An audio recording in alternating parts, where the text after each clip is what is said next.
আসসালামু আলাইকুম। আমার চ্যানেল মেহরিমা কুকিং ডায়েরিতে সবাইকে জানাচ্ছি স্বাগতম। আবার একটি নতুন রেসিপি নিয়ে আপনাদের সামনে চলে এসেছে। রেসিপিটি হচ্ছে মটরশুঁটি আলু দিয়ে ভুনা করব। সারা রমজান জুড়ে বুটি খেলাম, তাই ভাবলাম একটু ভিন্ন মুখে ভিন্ন স্বাদ আসার জন্য আমি এই যে মটরশুঁটি নিয়েছি এখানে। এটা আমার অবশ্য ফ্রোজেন করা ছিল, তাই এটা ভালো করে ধুয়ে নিয়েছি।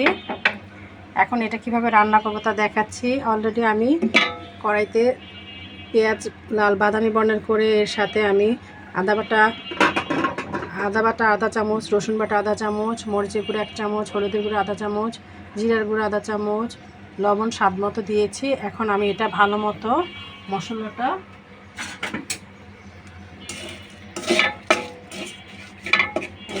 ভালো মতো পানি দিয়ে আমি 2-3 বার তার মশলাটা কষিয়ে নিব।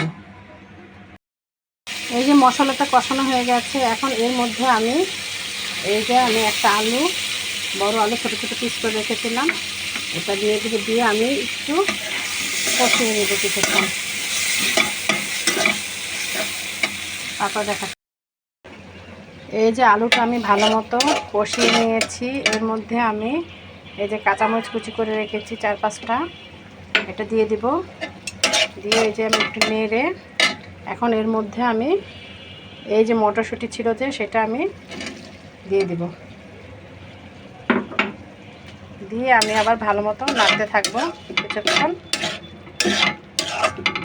এইভাবে নাড়তে থাকবো।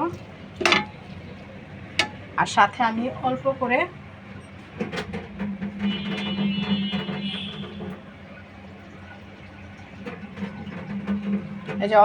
আমি একটু পানি দিয়ে দিব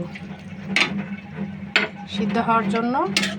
এখন আমি ঢাকনা দিয়ে ঢেকে দিব।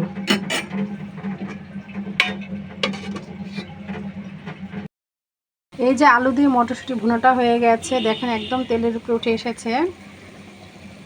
এখন আমি চুলাটা বন্ধ করে দিব। তৈরি করে ফেললাম মটরশুঁটি আলু দিয়ে ভুনা।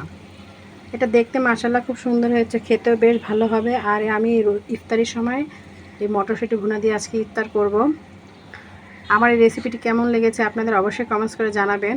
আমার এই চ্যানেলে ভিডিওটা যদি ভালো লেগে থাকে অবশ্যই লাইক, কমেন্ট, শেয়ার করবেন। আমার চ্যানেলটিকে সাবস্ক্রাইব করবেন, আমার পেজটিকে ফলো দিবেন। আল্লাহ হাফেজ।